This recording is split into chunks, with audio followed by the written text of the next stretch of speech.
Welcome back to Racing Rundown. On this video today, we are going to be discussing the 6 100-point prep races coming up over the next 2 weeks: the Jeff Ruby Stakes, the Arkansas Derby, the Florida Derby, the Wood Memorial, the Bluegrass, and the Santa Anita Derby. Those 6 races in that order. So we're going to start off with the Jeff Ruby, but just to kind of lay the groundwork of what we're going to be doing with this, we're not making picks for all these races, obviously. There will be previews for the Florida Derby and the Arkansas Derby on Racing Rundown this week, and potentially the Jeff Ruby. I don't know. I still have to see whether or not I'm going to have time to be able to do that, but definitely the 2 Grade 1 Derby points races coming up this weekend, and then we'll see what ends up happening next week. Just a couple other housekeeping notes. If you haven't subscribed already, be sure to subscribe to Racing Rundown and go subscribe to our podcast. Wherever you get your podcast at, you can find us there. So what we're going to do with this is we're going to talk about the horses that we like going into these prep races. Some of the races we've already picked winners in. We're going to stay a little bit away from that. Really just talk about horses that we think can run well underneath, potentially pick up those points to get towards the Kentucky Derby. And then in some cases, we'll talk about the horses that we are not buying in particular prep races and ones that we don't think are going to make the Derby. We're not going to have specifically a winner going to make the Derby fade type horse, but just kind of talk about everything. So as I mentioned, we're going to start off with the Jeff Ruby first, and going on to that. This is a very good edition of the Jeff Ruby Stakes. It's a full field of 12 horses with an also eligible. So if someone comes out, 13 horse goes in there. Worth mentioning, Tiz the Bomb, the winner of the Battaglia, is not going to run in the Kentucky Derby, even if he does win this race. Hopefully, should say hopefully, because who knows, if you hand a guy like Ken McPeak 100 points toward the Kentucky Derby, he could end up taking it, but he did say that the horse is going to go to Europe after this race, but remains to be seen whether or not that'll actually be the case. Other horses in here, obviously, you look at the runner-up Stolen Base, who has been the bridesmaid several times in his career. He ran huge at Keeneland as a 2-year-old. In the Bourbon Stakes, he also ran huge with some trouble. I thought that he was the best horse in the Battaglia, but that's neither here nor there. Great Escape for Rudy Brissett was a horse that when we didn't really know a couple weeks ago, when we didn't know what the Ruby was going to turn into, he was a horse that I would have considered if it was just Tiz the Bomb, Stolen Base, and a couple other horses that didn't really belong in the Kentucky Derby, but just kind of got thrown in the Ruby for that reason. I still like Great Escape, but the quality of the field was tough enough for me to say, all right, I'm not going to pick him. But I think that he's a horse that could potentially run well. But the horse that I think in here I really like, and I'm going to say is the horse from this race, under the radar to make the Derby, is Royal Spirit for Todd Pletcher. I thought about picking him on top in this race, but I ultimately decided against it. But he fits the profile of a horse like Sainthood last year. Pletcher brought Sainthood to the Ruby. He ran second, ended up running in the Kentucky Derby. And Royal Spirit isn't a bad horse in his own right. He's only missed the board once in his career, and that was a very close fourth. He broke his maiden in his 4th career start. This guy had been running in 2 stakes races as a maiden. I can't remember whether or not it was him or another horse that was disqualified in a maiden race. I apologize if I'm getting that wrong, but after he broke his maiden, he ran a very strong second behind Grand Sonata, who's one of the better turf 3-year-olds in the country this year. So I really like him to make the Kentucky Derby from this race. I'm not guaranteeing that it's going to happen, but if it's going to be one of those under the radar horses, one of those horses that's jumping on this surface from the turf, it's going to be him. And then the horse that I am really, really excited to see in here is Black Adder for Rudy Brissett, one of the former Bob Baffert horses. He's coming out of a race where he just absolutely threw it down with McKinnon, who, again, is one of the better turf horses. He's a West Coast turf horse. We haven't seen him back since the El Camino Real Derby. But on his preferred surface, which is the turf, McKinnon is a very, very good horse, and Black Adder was able to get the better of him in the El Camino Real Derby. So definitely excited to see him here. This is a race I'm really looking forward to. And I can't remember the last time I've said that about the Jeff Ruby. It's a really, really good field, and hopefully we'll be able to have some good results from it. Definitely. I think this year, last year, it's like the fact that Ruby was 100 points kind of snuck up on connections, and we got what we got in the Kentucky Derby. And it's not like the King and Sainthood are necessarily bad horses. Hockey Dad's a good stakes competitor. He was 3rd, but this is a much stronger field. And it feels like a lot of the horses who could win here, while they might not look like the best, fit in a Derby as wide open as the 2022 one is expected to be. I think that there's quite a few in here. I mean, probably half the field that would make sense as horses to run well here, make the Kentucky Derby, in due time. Of course, you have your likely favorites, is the Bomb, Blackadder, all showing up here. Royal Spirit, Stolen Base. Mike Maker does a lot of good work in this race. He's always been consistent. He runs a lot of good races underneath and hits the board at high levels. So I wouldn't be surprised to see him maybe sneak up. And he has some dirt in his pedigree. Broke his maiden on dirt. He might be an interesting one. Others include the 8 Red Run, who kind of fell off form for a while, but he's another one with good dirt form, who is now a stakes winner on turf, and he actually beat Stolen Base. Stolen Base came back to run just fine after that stakes win. So we've never seen him on a Tapeta surface, his turf form suggests he actually makes a lot of sense in here. And with that pedigree and these connections, you of course would think, hey, there's a reasonable chance he could go a mile and a quarter. He's closely related to Untappable, an Eclipse champion. He's by Gun Runner, trained by Steve Asmussen. So that's one who I'd be really excited if there's a horse who might kind of sneak up on you and win that one. He would be intriguing a little bit heading into the Kentucky Derby. Then the last one I do want to touch on would be the 11 Constitution Lawyer. Really good maiden win-two back. He's held good company. The 2 horses that won his first 2 starts won Kentucky Derby points preps eventually. And while he was last in the Withers last time out, he had a tough trip that day. He'll probably get a much more favorable setup here. And, if he wins, that's another one that'll at least be a factor because he is a speed type, and that'll definitely affect how the Kentucky Derby goes. So just going through this race, the 2 of us alone kind of shows how wide open it is, but also the fact that we think there's a good handful of these horses in here that can run well and then go on to the Kentucky Derby and probably not win it, but be there at least. And now we're going to move on to the Arkansas Derby. Of course, the big story of this race is the fact that the filly Secret Oath is running in here. She's probably going to be a pretty good favorite by post time. She's a 5-2 right now, but I can imagine a lot of money is going to flow to her. And of course, both of us, as big fans of racing before anything else, really would love to see this filly win the Arkansas Derby. And I would say she probably has to win the Arkansas Derby in order to run in the Kentucky Derby. I know that 20 points potentially is going to be enough to get horses into the Derby this year, and 40 absolutely is, but I would think that she has to win this race to make the Kentucky Derby. I've got my preview on this, so you'll find out there how I really feel about her, but I'm very excited to see her. I really hope she runs well because I've never seen a filly run in the Kentucky Derby before. I didn't watch the 2010 or the 2008 Kentucky Derby, so I've never seen it before, so this would be something new for me. Really excited for the possibility of this happening. But I have to say, I'm going to leave We the People to Eric because he's a horse that Eric's really high on. Underneath in this race, a horse that I love is Barber Road, who has just been the model of consistency the entire winter at Oaklawn. He is coming out of a 3rd place finish in the Rebel.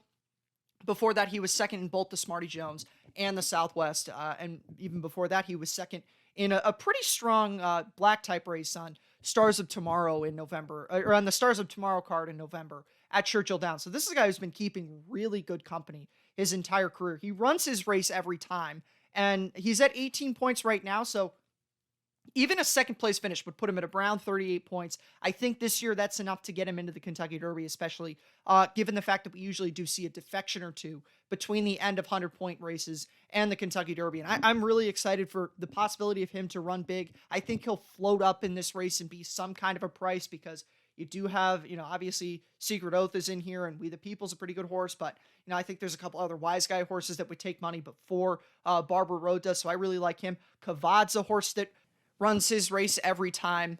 You don't get paid for it because he's been 4th in all of the prep races at Oaklawn and the local preps, but he runs his race every single time. So, he could potentially run one better. He'll be a much better price than Barber Road, but he's kind of the same idea. One of the horses that I don't like is Doppelganger. He's 3-1 right now in the morning line. I can understand why some folks like him because he's coming out of a race against Forbidden Kingdom, but we'll talk about Forbidden Kingdom a little bit later. And I just thought that his run in the San Vicente was really put me off more so than anything else. And, he was second in the San Felipe, but what was behind him there? And I think given that, he has the connections behind him that he does, I think he'll take a decent amount of money in this race. I'm not sure that he'll be 3-1 like he is in the morning line right now.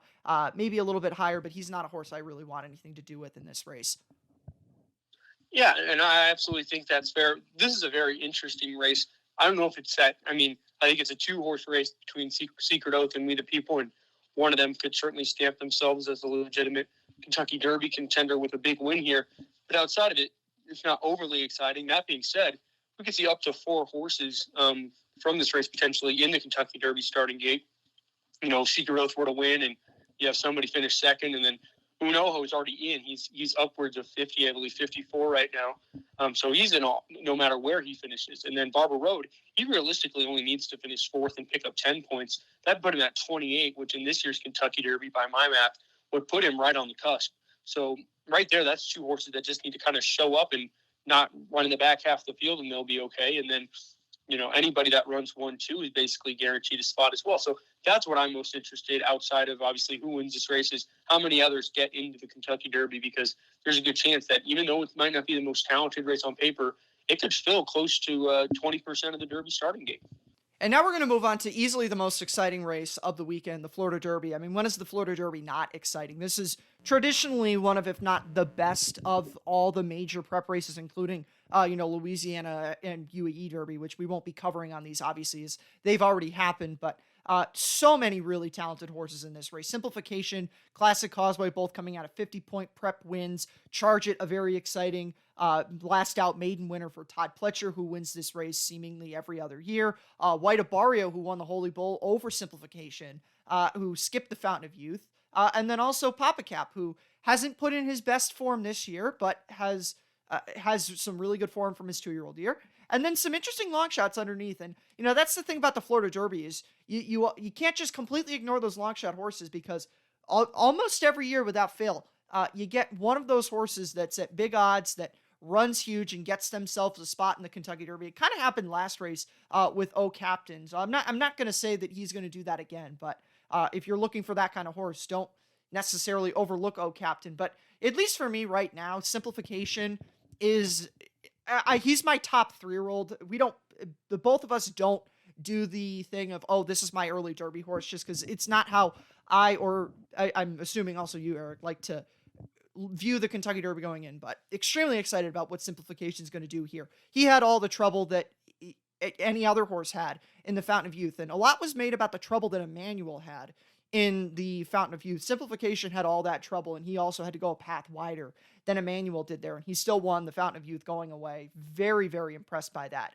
Eric's going to have a lot of things to say about Classic Causeway, so I'm going to leave that to him. But, looking at other horses, I actually said to some people, and I've been saying this for a while, that if I were to say of one of the horses that isn't going to make the Kentucky Derby, it was going to be White Abarrio.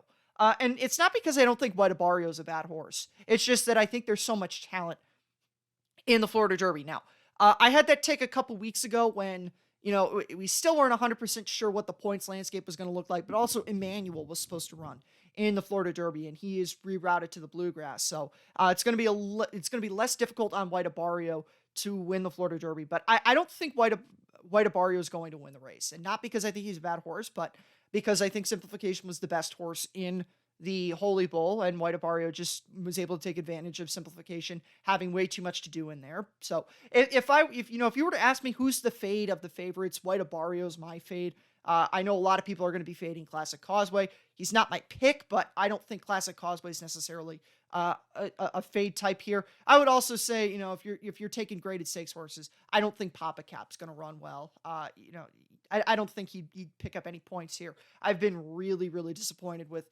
how he's come back from his juvenile form. Really, all the 2-year-olds from last year, save a couple, have been very, very subpar as of late, but definitely not Papa Cap. So I guess the two kind of fades in here. White Abarrio is my fade, and then Papa Cap's isn't going to finish in the top 5 of this race type of horse. If I were to kind of restrict myself to something like that. If you ask me a long shot I'm interested in, just to not throw out O Captain, I'm intrigued with Strike Hard. I think he'll float up a little bit. He's 20-1 right now on the morning line. He could definitely float up. He didn't run bad in the Sam Davis last out, and he ran second in the Mucho Macho Man behind Simplification on New Year's Day and has some good form at Gulfstream. So I think that's a horse that at a price could potentially get up there. But, it's all Simplification for me in the Florida Derby.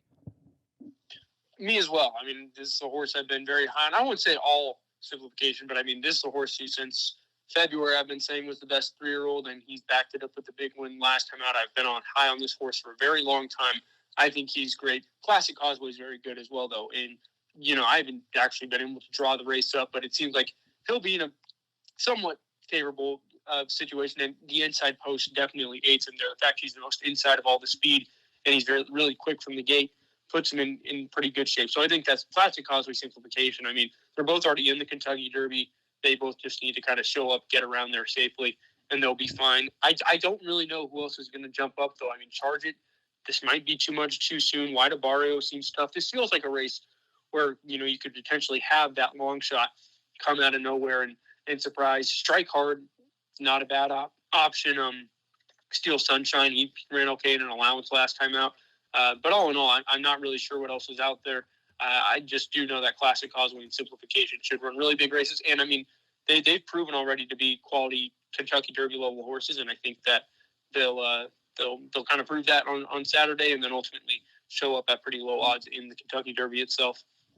And now moving on to the Wood Memorial, I just said last segment that we don't pick early Kentucky Derby horses, but just because I can't help it thinking in my mind of who I could potentially end up with in the Kentucky Derby.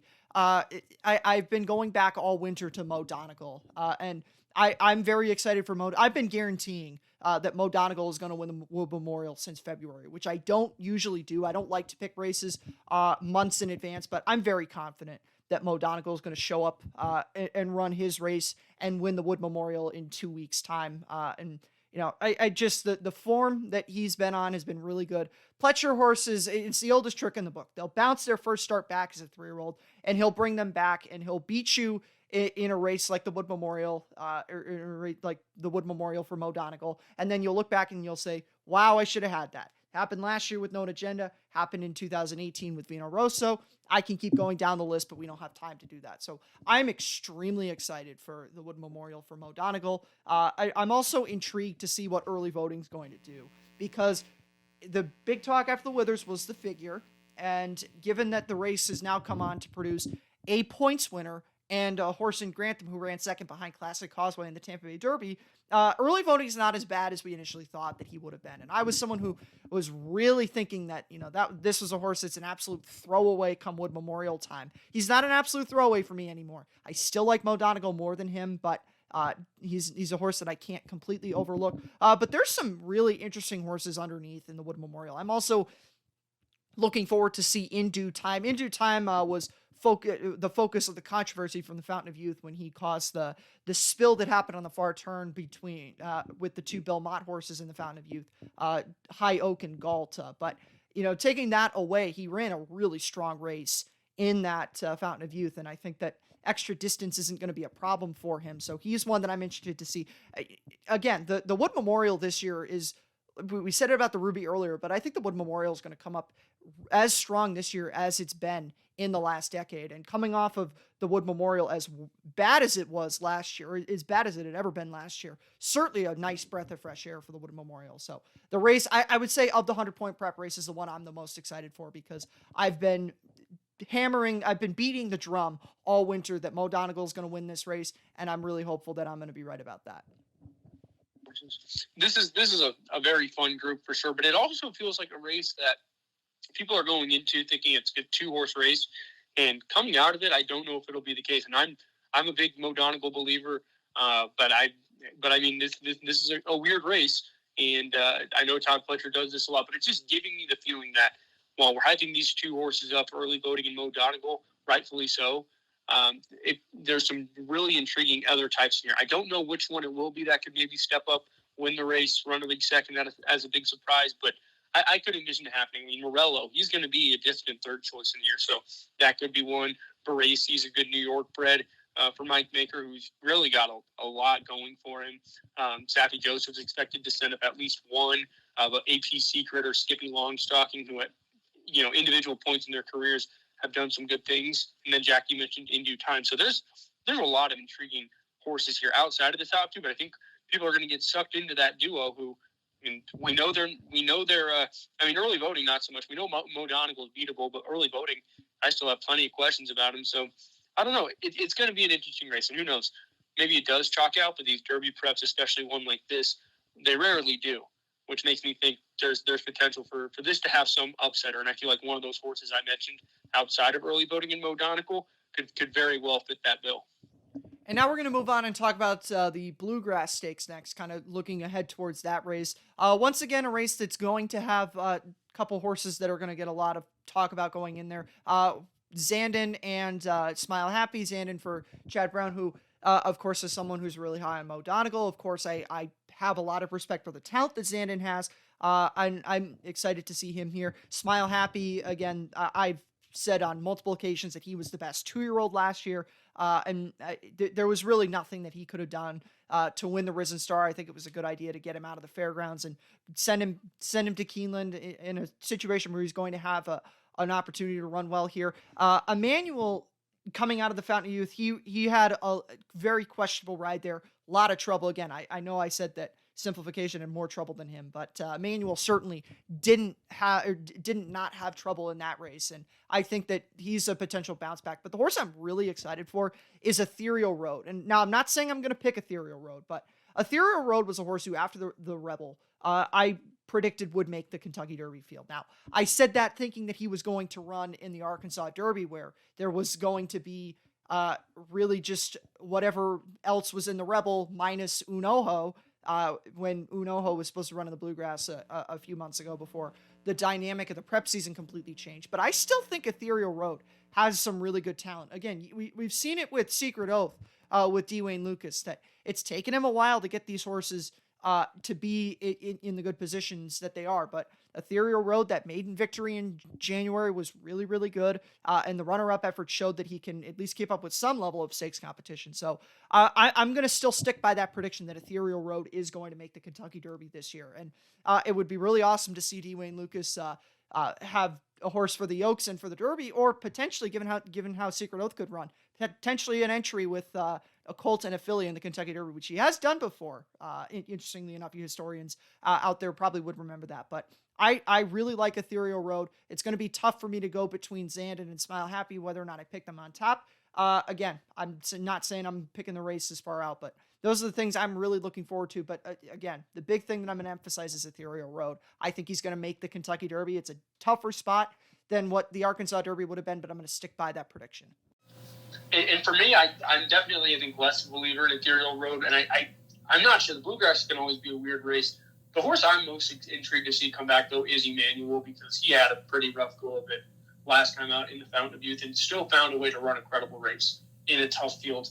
On top of all that, it was messy throughout. He never had a chance really to win. So the fact he ran as credibly as he did gives me some hope there. That being said, Zandon is very good. I think Zandon, there's a chance he could go off favorite in here over Smile Happy, which would have been crazy to think months ago, but I think there's a legitimate chance with how he ran last time out and a lot of the hype surrounding him. And I think it'd be deserved, because Chad Brown, this is what he does. They usually need a race. The horses that make the Kentucky Derby for him usually need a race, and then they come back in that late March, early April prep and really, really put on a big performance, especially in the Bluegrass.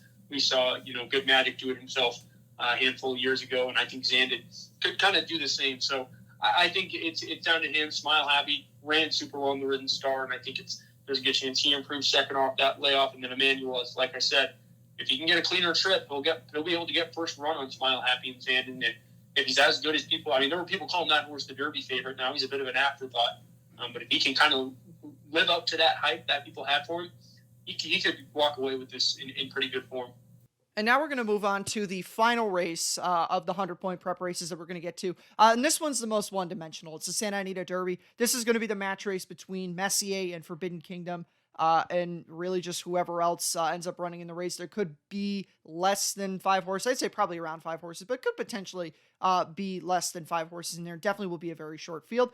And it's going to come down to which of the 2 horses is the better horse in there. I personally believe more in Messier than I do Forbidden Kingdom. Not that Forbidden Kingdom's a bad horse, but Messier beat Forbidden Kingdom back when they were 2-year-olds, and yes, Forbidden Kingdom's improved, but I think everybody's forgetting that Messier won the Bob Lewis by 15 lengths, and it's understandable why, because that was 2 months ago, and the Kentucky Derby Trail tends to be a very, very much a what have you done for me lately type of thing, so that's where I am with the 2 of those horses, but it's going to be fun to see them run up against each other and to find out whether or not Messier is better than Forbidden Kingdom, or 3-year-old Messier is better than 3-year-old Forbidden Kingdom.